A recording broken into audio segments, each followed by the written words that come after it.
የውበቷን ነገር እኔ ስመሰክር እንደው ላይ አምኑኝ ከዳዳውት ግድ የለም የናሳ የጠፈር ተመራማሪውን ስኮት ኬሊን ይጠይቁት። ሰማዩን በማሰስ ሲደክም እትብት ወደ ተቀበረችበት ምድራችን ሲመለከት ከጠፈር ያያት እጅግ ውቧ የምድራችን ክፍል ይህች ሀገር ስለመሆኗ ይነግሮታል። አፍሪካውያንም እዚህ ሀብታም ናቸው። አራቱንም የምድራችን ማዕዘናት ብናስስ ጥቁር ዘመዶቻችን በብዛት ሀብታም ሆነው የሚገኙባት ቀዳሚ ሀገር ሆና እናገኛታለን። ከመላው የሰሜን አሜሪካ ክፍልም ይህች ሀገር በዜጎቿ የነፍስ ወከፍ ገቢ ሀብቷ አሜሪካን፣ ካናዳንና ፓናማን ተከትላ በአራተኛ ደረጃ ላይ ተቀምጣ ትገኛለች። የሀብቷን ምንጭ ቆየት ብለን ብንጨዋወትበትም ተፈጥሮ ግን በ700 ውብ ደሴቶች የባረከቻት ሀገር መሆኗን አሁን ልንገሮት። በደሴቶቿም ሰውና የባህር አካላትን ጨምሮ አሳማም እየዋኘ ሊመለከቱ ይችላሉና አይደነቁ። ደግሞ ሌላ አስደናቂ ነገር ልጨምርሎት። የእኛን ሀገር ኢኮኖሚ የሚያምሰው የዶላር መናር እዚህ ሀገር ተረት ተረት ነው። እንዴት ያሉኝ እንደሆነ የዚህች ሀገር መገበያያ ገንዘብ ከአሜሪካን ዶላር ጋር በእኩል መጠን ስለሚመነዘር ሎታለው። ደግሞ ታዋቂው የሆሊውድ አክተር ጄምስ ቦንድ በፍቅር የሚወዳትና እጅግ በጣም ብዙ ፊልሞቹን የተቀረጸባት ሀገርም ጭምር ነች። በእርግጥኛም ደጋግመን አይተን የወደድናቸው እነ ጁራሲክ ወርልድ እና ፓይሬትስ ኦፍ ዘ ካሪቢያንም በዚህች ሀገር ቀረጻቸውን አድርገውባታል። ክብራትና ክብራን ዛሬ ወደ ሰሜን አሜሪካ አቅንተን በሃማስ ላይ ከትመናል። በዚህ ድንቅ ቆይታችን ስለ ሀገሪቱ ብዙ የምንጨዋወተው አለን።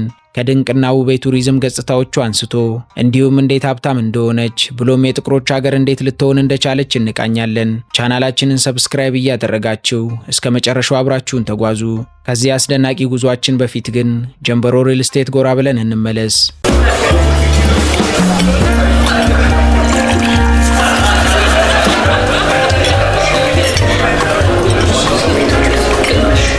አትቀልድ። ምን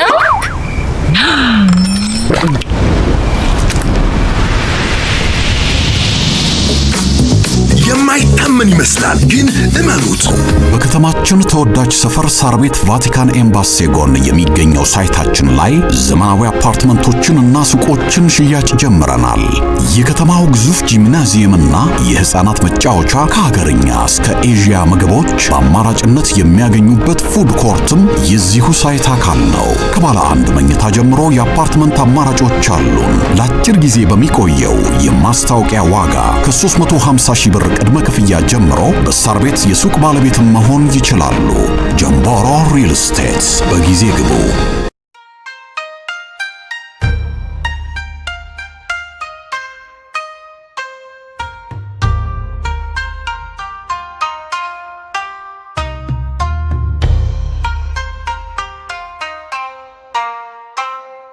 አብዛኞች የካሪቢያን አካል አድርገው የሚያስቧት ባሃማስ በአትላንቲክ ውቅያኖስ ላይ የምትገኝ የደሴቶች ሀገር ስትሆን የ700 ደሴቶችና ከ2000 የሚልቁ ትንንሽ የውሃ ጠረፎች መገኛም ጭምር ናት። ባሃማስ 13880 ኪሎ ሜትር ስኩዌር የሆነ የቆዳ ስፋት ያላት ሀገር ስትሆን 28 በመቶ የሚጠጋ የመሬት ክፍሏም በውሃ የተሸፈነና 3542 ኪሎ ሜትር የሚረዝም የባህር ጠረፍን ከውሃማ አካላት ጋር የምትጋራ ሀገር ነች። ከ700 ደሴቶቿ ከ30 እስከ 40 ያሉት ብቻ ቢሆኑም ሰው የሚኖርባቸው የሀገሪቱ ትልቁ ደሴት ደግሞ የአንድሮስ ደሴት ይሰኛል።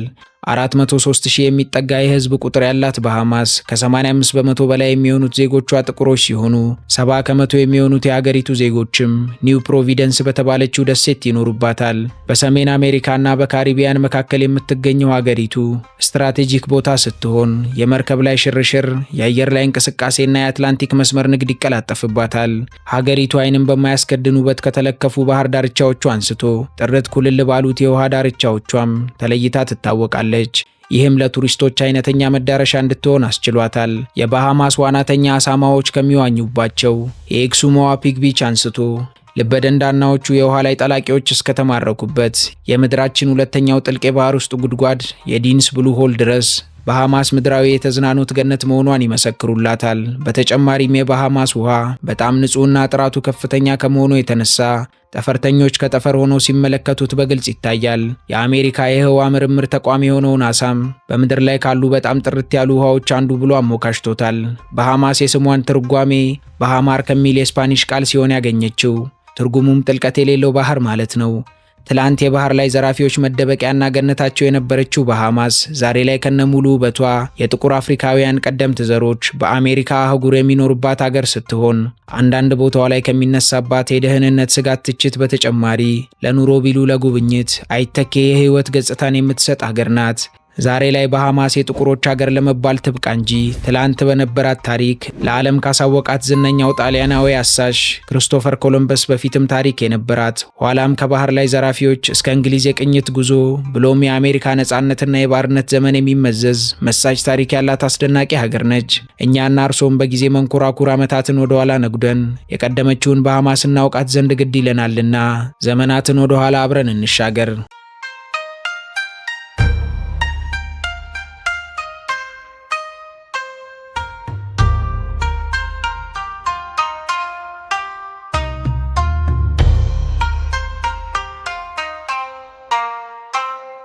የባሃማስ ታሪክ እጅግ አስደናቂ ውጣ ውረድ የበዛበትና በቀለማት ያሸበረቀ ታሪክ ነው።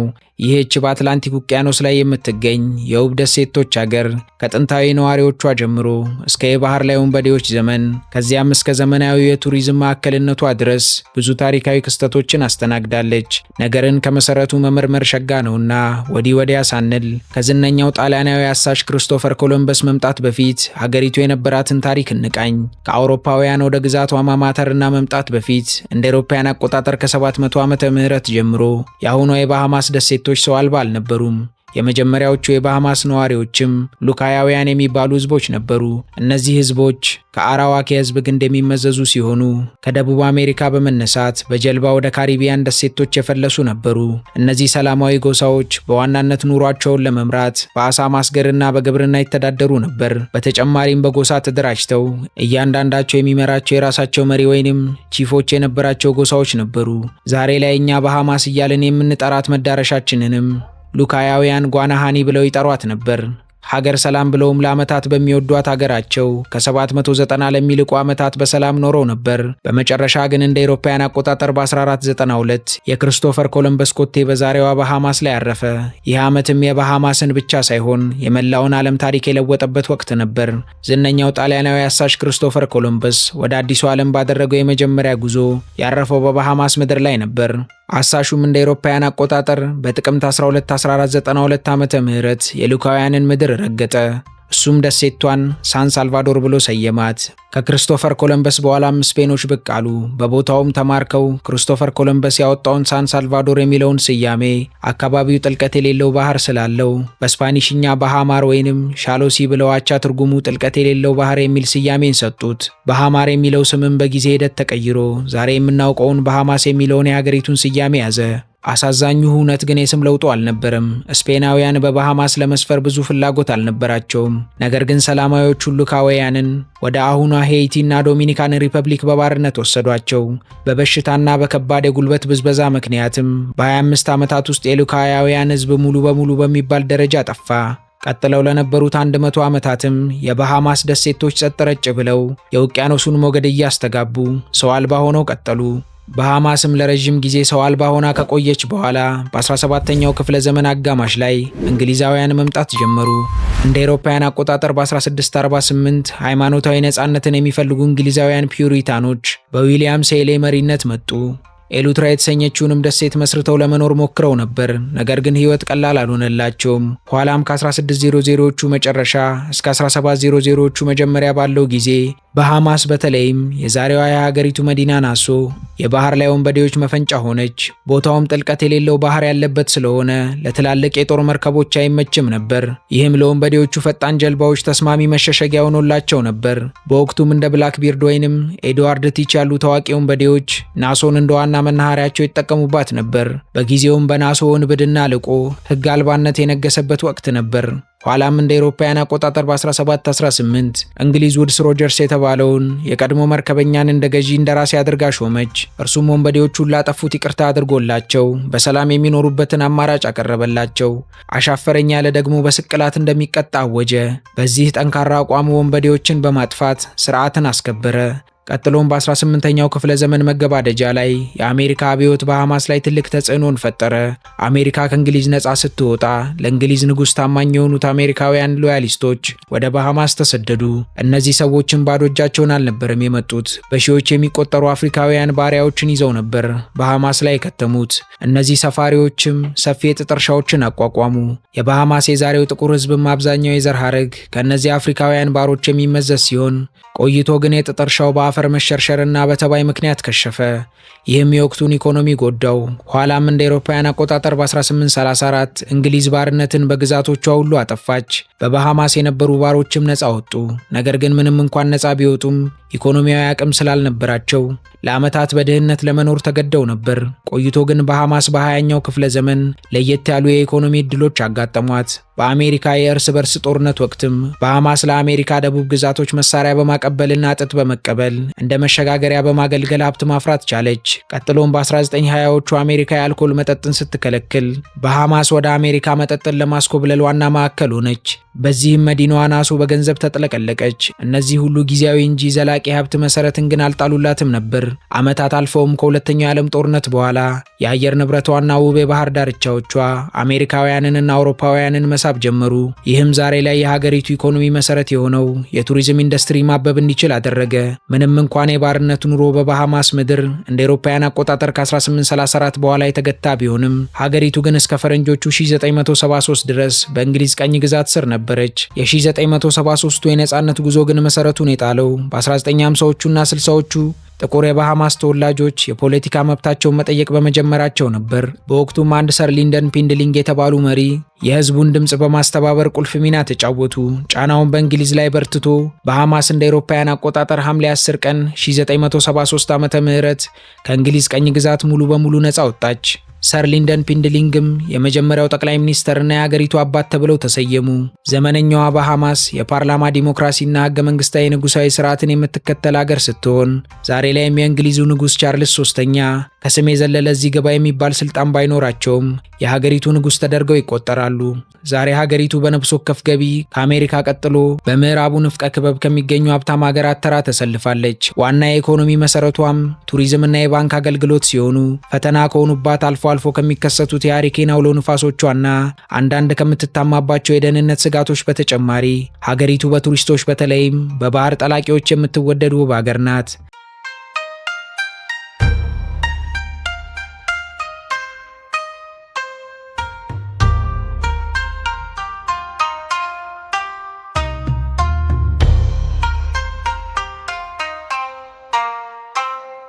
የበሐማስ ዋና ከተማ ናሶ ስትሆን ከጠቅላላ የሀገሪቱ የቆዳ ስፋትም 210 ኪሎ ሜትር ስኩዌር የምትጋራ ውብ መዲና ናት። ከቀኝ ግዛት አሻራዎች አንስቶ እስከ ዘመነኛው ዓለም እስካፈራቸው ድንቅ መስህቦቿ የባህል የንግድና የመዝናኛ ከተማ መሆኗን ታሳብቃለች። ምንም እንኳን ከሌሎቹ ደሴቶች አንጻር በመጠኗ ትንሽ ብትሆንም ነገር ግን ከ296,000 የሚልቁ በሐማውያን ይኖሩባታል። መዲናዋም ከአሜሪካዋ ሚያሚ ግዛት ያላት ቅርብ ርቀት ተመራጭ የተዝናኖትና የወደብ ከተማ መሆን እንድትችል አድርጓታል። በተጨማሪም መዲናዋ ለዋና ዋና የመርከብ መስመሮች ያላት ቅርበት የማያቋርጥ የቱሪስት ፍሰት ያለባት ከተማ መሆን እንድትችል አድርጓታል። በዚህም ምክንያት ዋና ከተማዋ ከቱሪዝም ዘርፍ ረብጣ ዶላሮችን እንድትዝቅና ሚሊዮኖችም ደጅ እንዲጠኗት ምክንያት ሆኗታል። አብዛኞቹ ጎብኚዎቿም በመዝናኛ መርከቦች ስለሆነ ወደ ከተማዋ የሚዘልቁት ወደቦቿ በየጊዜው ሲጨናነቁ ይስተዋላሉ። እርስዎም በለስ ቀንቶት ወደ ናሶ ያቀኑ እንደሆነ በውብና ንጹህ በሆኑት ባህር ዳርቻዎቿና በምሽት ህይወቷ ተገርመው እንደሚመለሱ ከወዲሁ ቃል እገባለታለሁ። መቼስ በሐማስ የባህር ዳርቻዎች አገር መሆኗን እያወቁ ዋና እንኳን ባይችሉ ከቤተሰቦት ጋር ድንቅ የውሃ ላይ ጊዜን የሚያሳልፉበትን እንደ ኬብል ቢች ያሉ ቦታዎችን ሳያዩ እንደማይመለሱ እርግጠኛ ነኝና ስለ ቦታው አንዳንድ ነገር እንድሎት ይፍቀዱልኝ። የኬብል የባህር ዳርቻ በምዕራባዊ የናሶ ክፍል የሚገኝ የባህር ዳርቻ ሲሆን ባለው ዝቅተኛ ጥልቀትና የተረጋጋ ውሃ ምክንያት አብዛኞቹ ቤተሰባቸውን ይዘው ሲዋኙና በባህር ዳርቻው ምርጥ ጊዜን ሲያሳልፉበት የሚስተዋል ድንቅ መስህብ ነው። በኬብል ባህር ዳርቻ ተዝናንተው ሲያበቁ ደግሞ የታሪክ አፍቃሪ ከሆኑ የ18ኛው ክፍለ ዘመን የናሶ የቀኝ ግዛት ምሽጎችን መጎብኘት ይችላሉ። በምሽጎች ውስጥ የሚገኙት የመሬት ውስጥ ዋሻዎችና ጉድጓዶችም ትላንት በቦታው ላይ ያሉ እስኪመስሎት ድረስ እንዲቃኙ እድል ይፈጥሩሎታል። ጉብኝቶን ሲያበቁ ወደ ሀገሮት ሲመለሱ ለወዳጅ ማስታወሻ እንዲሁም ለቤቱ የሚሆኑ የተለያዩ የእጅ ስራ ውጤቶችን መሸመት ስሜቶ ከሆነ ደግሞ ወደ የናሶ የሰንበሌጥ ገበያ ጎራ ማለት ይችላሉ። የናሶ ስትሮ ማርኬት የተለያዩ የአካባቢው የሥነ ጥበብ ውጤቶች የሚሸጡበት ቦታ ሲሆን በቦታውም ቅርጻ ቅርጾችን ጨምሮ በእጅ የተሰሩ ዕደ ጥበቦችን መሸመት ይችላሉ። ታዲያ አደራዎትን የገበያው ነጋዴዎች በቱሪስቶች ላይ ልባቸው ጨከን ይላልና ተከራክረው መግዛቶትን አይዘንጉ ብዬ መክሮታለሁ። ጉዟችንን እንደቀጠልን ነው። ናሶን ተሰናብተን በቅርብ ርቀት ላይ ያለችው ፓራዳይዝ ደሴት ደርሰናል። በዚህም የዝነኛውን የአትላንቲስ ሪዞርት እናገኛለን። ፓራዳይዝ ደሴት በራሷ ለመዋጥ የሚያሳሳ ድንቅ የተፈጥሮ መልክ ያላት ብትሆንም እዚህ ግን የአትላንቲስ ሪዞርት አሸንፏት ሰው ሁሉ ወደዛ ይከትማል። እኛና እርሶም ለምን ይቅርብንና ወደዛው እናቅና። መቼስ የትም ያልተነዳ 00 እየተባለ በመኪና ገበያ ጠበብቶች መኪና ሲሸጥ እስከዛሬ ታዝቦ ይሆናል። በአትላንቲስ ሪዞርት ግን በሃማውያን የትም ያልታየና የማይገኝ የቅንጦት አገልግሎት ሲሸጡሎት ይመለከታሉ። ኪሶትን ይጭነቀው እንጂ ሌላ ዓለም ላይ ያሉ እስኪመስሎት ድረስ በአትላንቲስ ሪዞርት ላይ ፍርክስ ማለት ይችላሉ። ልብ አድርጉልኝ፣ ማስታወቂያ አይደለም። ግን ሪዞርቱ የደሴቱን የተፈጥሮ ውበት ማስረሳት እስከሚችል ድረስ በላቀ አገልግሎትና በሰው ሰራሽ እሴቶች የተንቆጠቆጠ ነው። ደግሞ ረብጣ ዶላሮችን ከስክሰው ልቦት ደንደን ያለና የአኳ ቬንቸር ሰው ከሆኑ ደግሞ የውቅያኖሱ ንጉሶች በሆኑ ሻርኮች በተሞላ የውሃ ገንዳ መሃል መንሸራተትና ከሻርኮቹ ጋር አየሁሽ መጫወት ይችላሉ። ብቻ እርሶ ይክፈሉ እንጂ ከንጹህ መኝታ እስከ ጣፋጭ ምግቦች እርሶን ለማስደሰት በየፈርጁ ተሰልፈው ይጠብቆታሉ። ትንሽ የቅንጦቱ ነገር ለጊዜው ይብቃንና አሁን ደግሞ የካሪቢያንን ባህርና የአትላንቲክ ውቅያኖስን እኩል መኮምኮም ወደሚያስችሎት ቦታ ልውሰዶት። ኤሉትራ ደሴት ደርሰናል። የንፋሱን ነገር ያስቡበት እንጂ በኩል ጊዜ ቢያሻውት በካሪቢያን ባህር፣ የለም ካሉ ደግሞ በአትላንቲክ ውቅያኖስ ላይ ጊዜ ማሳለፍ ይችላሉ። የት ያሉኝ እንደሆነ በዝነኛው የመስታወት መስኮት ድልድይ ላይ እሎታለሁ። በድልድዩ በአንዱ በኩል አትላንቲክን በሌላኛው በኩል ደግሞ ካሪቢያንን አማትሮ መመልከት የግሎት ነው። ነገር ግን በቦታው ካለ ከፍተኛ የንፋስ ተጋላጭነት አንጻር እኔም ሆንኩኝ የአካባቢው ነዋሪዎች ወደ ድልድዩ ብዙም ደፍረው እንዲጠጉ አንመክሮትም። ምክሬን ከሰሙና አሁንም ደሴቱ ላይ ሆነው ምን ልጎብኝ ካሉኝ ኤሉትራ በታደለችው በባለ ፒንክ ቀለም የባህር ዳር አሸዋ ላይ ከፍቅር አጋሮ ጋር ዘና ማለት ይችሉባታል። የኤሉትራ ባህር ዳርቻዎች የፍቅረኛ ማቾች የልብ ቦታ ቢሆኑም በደሴቷ ብዙ መሟላት ያለባቸው የቱሪስት አገልግሎቶች ግን ይቀራቸዋል። ዛሬ ላይ አብዛኞቹ ቱሪስቶች ኤሉትራ ተዝናንተው ለግልጋሎት ወደ ናሶ ያቀናሉ። ኤሉትራን እጅ ነስተው ከተሰናበቱ በኋላ ደግሞ በ2019 በአውሎ ንፋስ ማዕበል አመድ ከዱቄት የሆነውን ነገር ግን በመልሶ ግንባታ ላይ ያለና ባለ የግል መርከብ ባለቤቶች ወደሚወዱት ወደ ታላቁ የአባኮ ደሴት ልውሰዱት። ታላቁ የአባኮ ደሴት 2009 ኪሎ ሜትር ስኩዌር የሚሸፍን የቆዳ ስፋት ያለው ሲሆን አየር ማረፊያን ጨምሮ የተለያዩ የመርከብ ማሳረፊያዎችን የያዘ ነው። አብዛኛውንም ጊዜ በግል መርከብ ካልሆነ የመርከብ ትራንስፖርት ባሻዎት ጊዜ ስለማይገኝ ተደራሽነቱ ዛሬ ላይ ውስን የሚባል ነው። ነገር ግን የግል የሽርሽር ጀልባ ያላቸው አብዛኞቹ ቱሪስቶች በፍቅር የሚወዱትና በባህር ዳርቻዎቹ ላይ ፏፍንተው የሚሉበት ቦታ ነው። አሁን ደግሞ ከአሜሪካዋ የፍሎሪዳ ግዛት ባለው ቅርብ ርቀት አሜሪካውያን እንደ ሁለተኛ ቤታቸው የሚያዩትን የባሃማስን አራተኛው ትልቁን ደሴት ላስቃኛችሁ።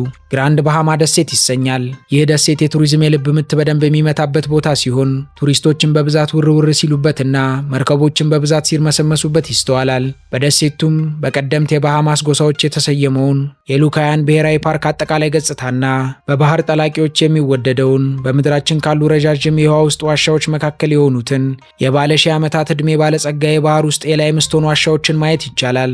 ነገር ግን ልምድ ያሉት የባህር ጠላቂ እስካልሆኑ ድረስ እንዲሞክሯቸው አልመክሮትም። የግራንድ ባሃማ ደሴት ገጸ በረከትን ተመልክተው ሲጨርሱ ደግሞ ተያይዘን የባሃማስ አሳማዎች በዋና ወደሚዝናኑበት ኤክሱማ እናቅና። ኤክሱማ 365 የሚጠጉ ከደሴት ያነሱ የአሸዋ ባህር ዳርቻዎች ጥርቅም ስትሆን በውስጣቸውም ጥበቃ የሚደረግላቸው የባህር ፓርኮችን ይዛ ትገኛለች። የኤክሱማ ትንሽዬ ደሴቶች በውሃማ አካላቸው የባህር ብዝሃ ሕይወትን ያቀፉ ሲሆኑ ወደዚህ ቦታ ማቅናት ያሰቡ እንደሆነ የባህሩን ነዋሪዎች ሰላም ላለመረበሽ ቀድመው መስማማት ይኖርቦታል። በቦታው ደርሰውም የባሃማስ አሳማዎች በውሃ ውስጥ ሲዋኙና በራሳቸው ሲዝናኑ መመልከት ድርብ ደስታን የሚያጎናጽፍ እውነት እንደሆነ አልጠራጠርም። ከአሳማዎቹ ጋር ዋኝተው ሲጨርሱ ደግሞ ወደ ባሃማስ ትልቁ ደሴት አንድሮስ አቅንተው ከባህር አካላት ጋር እንደ አቅሞት የመዋኘት እድልን ማግኘት ይችላሉ። የተመሰከረሎት የባህር ጠላቂ ከሆኑ በጥልቆቹ ውሃማ አካላት፣ የእኔ ቢጤ መለስተኛ ዋናተኛ ከሆኑ ደግሞ በቅርብ ርቀት ላይ ከሚገኙት ውሃማ አካላት ላይ ከኤሊዎችና ባለቀለሞቹ አሳዎች ጋር መዋኘት ይችላሉ። የዋና ጊዜዎት ካበቃ በኋላ የተመሰከረሎት አሳ አጥማጅ ከሆኑ ደግሞ የቦን ፊሽንግ ስፖርትን መሞከር ይችላሉ። ቦን ፊሽንግ ምንድነው ያሉኝ እንደሆነ ውስብስብ ነገር አያስቡ። ጠንካራና ፈጣን ከሆኑት የቦንፊሽ አሳ ዝርያዎች ጋር የሚደረግ የአሳ ማጥመድ ትንቅንቅ ነው። እርሶም በአሳ ማጥመድ አንቱታን ያተረፍኩኝ ነኝ ካሉ የአንድሮስ ደሴት ሜዳውም ይኸው ፈረሱም ይኸው ብሎ ይቀበሉታል። እርሶም እንግዲህ ወገቦትን አስረው አባረሹን መጥመድ ነው።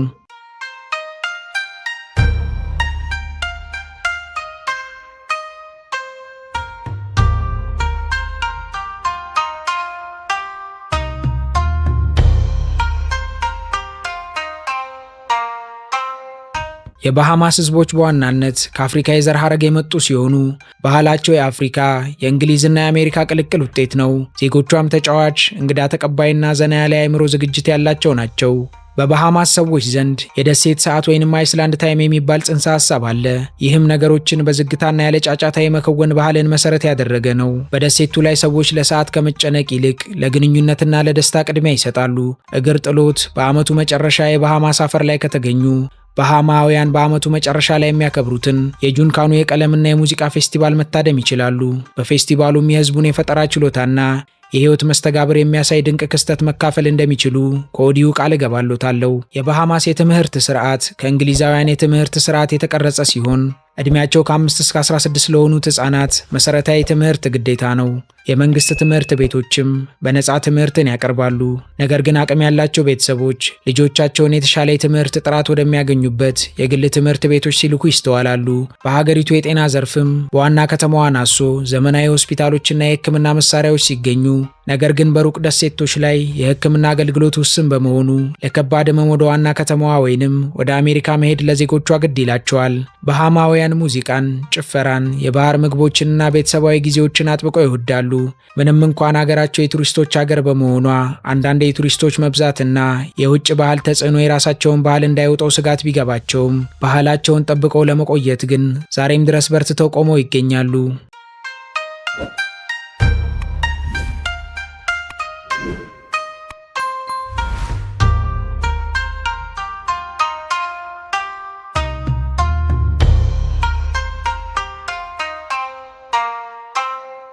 የባሃማስ ኢኮኖሚ በዋናነት በሁለት ዋና ዋና ምሰሶች ላይ የቆመ ሲሆን ቀዳሚው ቱሪዝም ሲሆን ተከታዩ ደግሞ የባንክ አገልግሎት ዘርፍ ነው።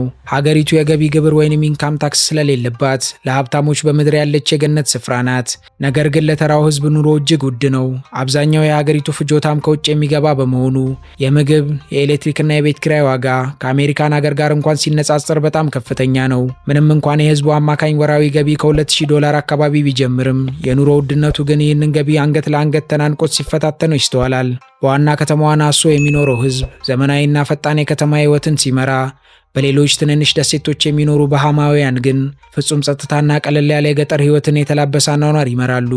የሀገሪቱ ብሔራዊ መገበያያ ገንዘብ የባሃማስ ዶላር የሚባል ሲሆን በመግቢያችን ላይ እንደጠቀስነው ለእኛ ሀገር ኢኮኖሚ ፈተና የሆነው የአሜሪካን ዶላር ምንዛሬ ልዩነት እዚህ ሀገር የማይታሰብ ነው። አሁን ላይ ባለው የባሃማስ ዶላር የምንዛሬ መረጃ መሰረትም አንድ የባሃማስ ዶላር ከአንድ የአሜሪካን ዶላር ጋር እኩል በኩል አገልግሎት እየሰጠ ይገኛል። እንደ ዓለም ባንክ የ2024 መረጃ መሰረትም የባሃማስ አጠቃላይ ጂዲፒ 15.83 ቢሊዮን የአሜሪካን ዶላር ሆኖ የተመዘገበ ሲሆን የዜጎቿ የነፍስ ወከፍ ገቢ ደግሞ በአማካኝ 46524 የአሜሪካን ዶላር እንደሚጠጋ ተመዝግቦላታል። የዚህ ሁሉ ወፍራም ገንዘብ ምንጭ ታዲያ ቱሪዝም መሆኑን ልብ በሉልኝ። ሀገሪቱ ካላት ጠቅላላ ገቢም ከ50 እስከ 60 በመቶ የሚሆነውን ገቢዋን በቀዳሚነት ከዘርፉ ታገኛለች። በአጠቃላይ ባሃማስ በውጪ ሲያዩዋት የቅንጦትና የረፍት ቦታ ብትመስልም በውስጧ ግን ጠንካራ ማህበራዊ ትስስር ያለው በኑሮ ውድነትና በዘመናዊነት መካከል ሚዛኑን ለመጠበቅ የሚታገል የኩሩ ህዝብ መኖሪያ ሀገር ናት ማለት እንችላለን። ዛሬ ላይ የባሃማስ ዜጎች በዋና ከተማዋ ናሶ እየጨመረ የመጣው የወንጀል መጠንና የኑሮ ውድነት ሰላም እየነሳቸው ያለ ነገር ቢሆንም ሁሉን አቻችለው ሰላማቸውን ለመጠበቅና የሀብታቸው መሰረት የሆነው የቱሪዝም ዘርፍ እንዳይዳከም ሌት ተቀን እየተጉ ይገኛሉ።